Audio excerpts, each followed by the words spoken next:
كنت مرة في أندونيسيا. نعم. في مؤتمر الإعجاز العلمي. نعم. وفي إحدى الجلسات بعد إحدى الفعاليات. نعم. خرجنا لتناول الشاي والمرطبات، وفي جلسة عشوائية. نعم. جلسنا على طاولة من كل بلد إنسان. نعم. واحد.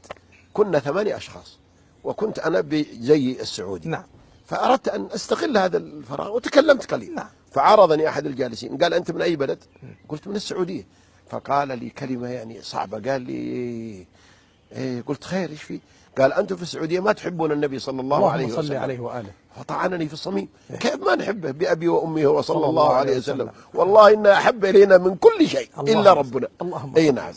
قال: قلت: كيف ما نحبه صلى الله عليه وسلم؟ قال: لا تحتفلون بمولده. نعم.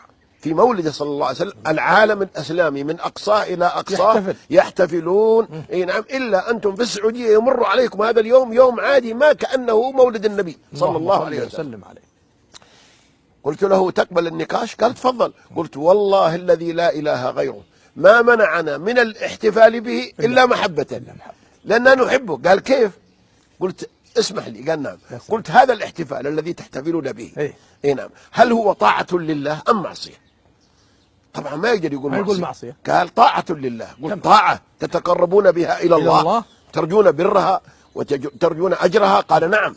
قلت: طيب، السؤال الثاني، هذه الطاعة هل علمها رسول الله صلى الله عليه وسلم أم جهلها؟ وأنتم عرفتوا الطاعة والرسول ما عرفها. اللهم صل طبعا لا يستطيع أن يقول أن الرسول جهلها، لأن أعرف الناس بطاعة الله من هو؟ الرسول صلى الله عليه وسلم. قال: علمها.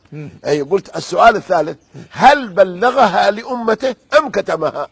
اللهم صل. هل قال للناس احتفلوا بمولدي أم سكت كتمها؟ هنا وقف. خلاص. ما يقدر يقول كتمها ولا يقدر يقول بلغها. لأن لو قال بلغها أقول هات الدليل. اي نعم، وما في حديث ولا شيء. وإن قال كتمها وقع في المنكر العظيم. من اتهم الرسول بأنه كتم الرسالة أو شيء من الرسالة كفر. نحن نشهد أنه بلغ الرسالة، وليس في ديننا آية ولا حديث ولا أثر ولا فعل الصحابة ولا الخلفاء الراشدين ولا القرن الأول ولا الثاني ولا الثالث أنهم كانوا يحتفلون بهذا المولد. بينما الأمر يخصه صلى الله عليه وسلم. عليه الصلاة والسلام. مولده لو كان مشروعا لاحتفل بمولده، والصحابة لو كان مشروعا وهم أحب الناس إليه لاحتفلوا به. قال: قلت: لا، وحده لازم كتمها ولا بلغها. أي نعم. فرجع قال: ليس طاعة. رجع من أول الأول. أيوه. نعم. قلت: يعني معصية.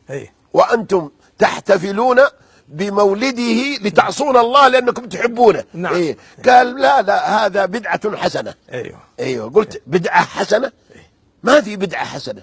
ولا بكرة تجيب لنا تقول هذا كفر حسن وهذا خمر حسن ونفاق حسن. بدعة حسنة ما في. الرسول صلى الله عليه وسلم يقول: إن كل بدعة، وكل هنا من صيغ العموم، ضلالة، وكل ضلالة في النار. ما في بدعة حسنة.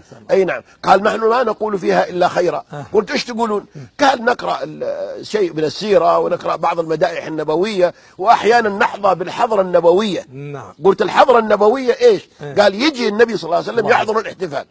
قلت: يجي عندكم في دولتكم ويجي في الدولة العالم كلها؟ قال: نعم. قلت: سبحان الله، النبي صلى الله عليه وسلم كان يوم كان حيا إذا وجد في المدينة لا يوجد في مكة. اي نعم. فكيف وهو ميت؟ قال: لا، ما هو ميت، انتبه لا تقول هذا. سبحان الله. قلت: أصدقك ولا أصدق القرآن؟ الله يقول: إنك ميت وإنهم ميتون، وانت تقول ما هو ميت. يعني الصحابة ظلموه دفنوه وهو حي. اي نعم. الرجل شده. يا سلام. وكان كبير العلماء في بلده. الله. نعم. وكان آية في الفقه الحنفي وفي المنطق وفي الصرف وفي البلاغة، لكنه صفر في العقيدة. لعل الله يفتح. المهم قال لي: هات يدك. اي نعم. قلت: نعم. قال: أعاهدك بالله أنني حرب عليها من هذا اليوم. الله أكبر. قلت: الحمد لله. الله أكبر. وبدأنا المشروع الثاني، الفعالية الثانية، وأخذ رقم غرفتي، وما إن عدت إلا ويتصل بي قال: ممكن أزورك؟ قلت: تفضل. جاءني في الغرفة، وكان صديقا لي خلال الثلاث الأيام، لأنه وجد الحق، حتى أني سألت عن الأصول الثلاثة. تصور. عالم كبير. قلت: إيش الأصول الثلاثة؟ قال: لا أدري. أي نعم. قلت: الأصول الثلاثة تسأل عنها في قبرك. إيش تسأل في قبرك؟ من ربك؟ من ربك؟ ما دينك؟ من نبيك؟ اسأل الطفل عندنا في سنة أولى ابتدائية يعرف الأصول الثلاثة.